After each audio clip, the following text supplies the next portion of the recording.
जितनी जरूरत होती है उससे 2 ग्रास ज्यादा भी खाया तो फिर समझो बुखार आया। आज नहीं तो कल, कल नहीं तो परसों। आप जो पचा सकते उससे अगर अधिक खाया अथवा पहले का पका हुआ नहीं ऊपर से खाया तो दबाव से कच्चा रस नाड़ियों में चला जाएगा, फिर बुखार पैदा होगा। और बुखार पैदा होगा तो तपा तपा के उस कच्चे रस को पकाएगा। जिनको बुखार आता हो वो सावधान हो जाएं कि भोजन करने में गलती करते हैं इसलिए बुखार आता है।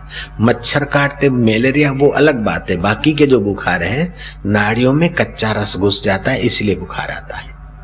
जब बुखार आए तुरंत खाना बंद कर दो। बुखार में दूध पीना तो जैसे सांप का जहर ऐसा ही बुखार वाले के लिए दूध है। बुखार में दूध कतई नहीं, कभी नहीं पीना चाहिए। बुखार आए तुरंत दूध तो बंद कर दो, अन्न को कम कर दो, बंद कर दो। अदरक का रस थोड़ा शहद और हल्का सा पानी गुनगुना, हल्का सा गुनगुना वो थोड़ा पियो। रस लो मौसमी का। और फिर क्या करो, फिर स्टीम बाथ ले लो। बाबा स्टीम बाथ, हम सेठ आदमी नहीं है। नहीं, मैं वही बात कहूंगा जो आप कर सके जयराम जी की। जो आप लोग नहीं कर सके या आप नहीं समझ सके तो वो कहना मेरे लिए उचित नहीं, ऐसा मैं जानता हूं।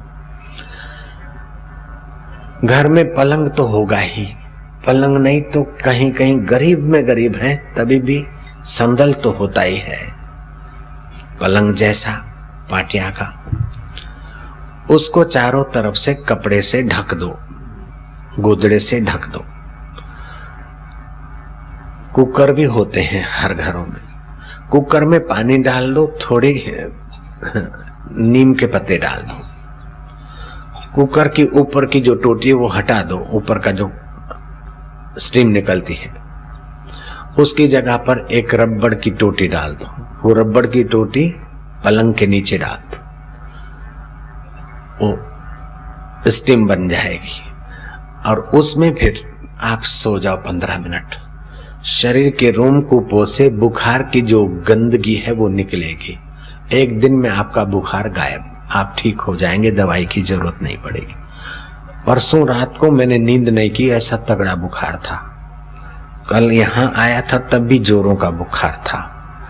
आप किसी को पता नहीं चला होगा क्योंकि बुखार शरीर को था, मुझको नहीं था।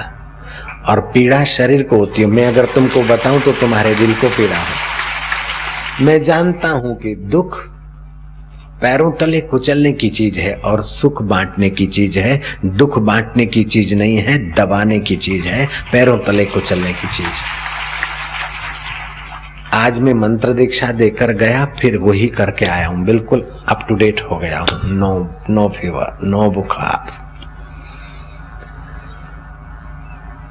ये नौरते आते हैं, हमारे ऋषियों ने गजब कर दिया।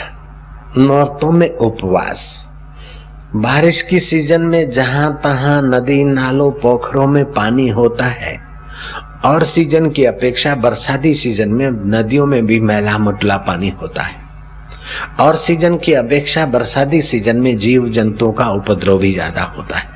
अब सीजन चेंज हो रही है, बदल रही है, तो हमारे अंदर छुपे हुए जो रोग हैं, जो विषमता है, उसको प्रकृति बाहर निकालती। इसलिए कभी कभी इस बदलती सीजन में और समय की अपेक्षा विशेष बीमारियां होती है, डॉक्टरों के पास विशेष लाइनें होती हैं। तो हमारे ऋषियों ने बहुत सुंदर व्यवस्था की कि इन दिनों में हमको उपवास करना चाहिए। उपवास करने से हमारा जो पाचन तंत्र है और जो मशीनें हैं उनको थोड़ी रेस्ट मिल जाती है, रोग प्रतिकारक शक्ति पावरफुल हो जाती है। बाद में हम 12 महीना उसी वस्त्रों में, उन्हीं वस्त्रों में रह सकते, ठंडी गर्मी आदि में। जो हमारी रोग प्रतिकारक शक्ति कमजोर होती है तो जरा सी गर्मी हमको चोट कर जाती है, जरा सी सर्दी हमको चोट कर जाती है, जरा सी बारिश की बूंदें हमारी तंदुरुस्ती को चोट कर जाती है। जब हम कमजोर होते हैं तब चोटें ज्यादा असर करती और हम भीतर से बलवान होते तो चोटें नहीं असर करती। तो हमें उपवास करने से भीतर से बल क्रिएट होता है। लेकिन उपवास करें अपने बलबूते पर, भूखा मरी, अति भूखा मरी भी नहीं करे, और खाया वो पचा न पचा दूसरा खा ले तो वो भी स्वास्थ्य के लिए अच्छा नहीं। कब खाना, कितना खाना, कैसे खाना, उसका विचार करें।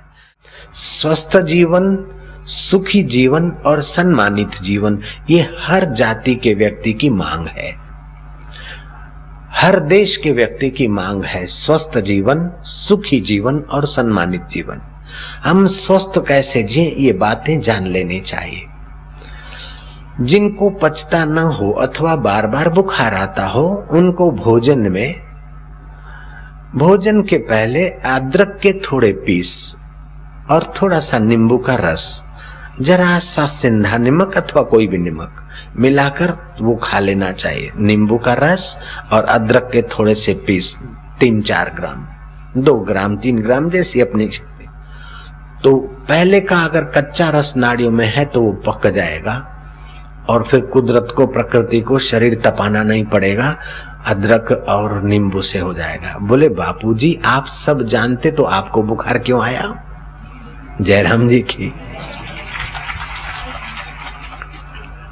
हमको जल्दी से नहीं आता। परसों हम यहाँ ठहरे थे और समिति वाले कैसा भोजन बनाते हैं उसको चेक करने के लिए यहाँ हमने जल्दी जल्दी में खाया।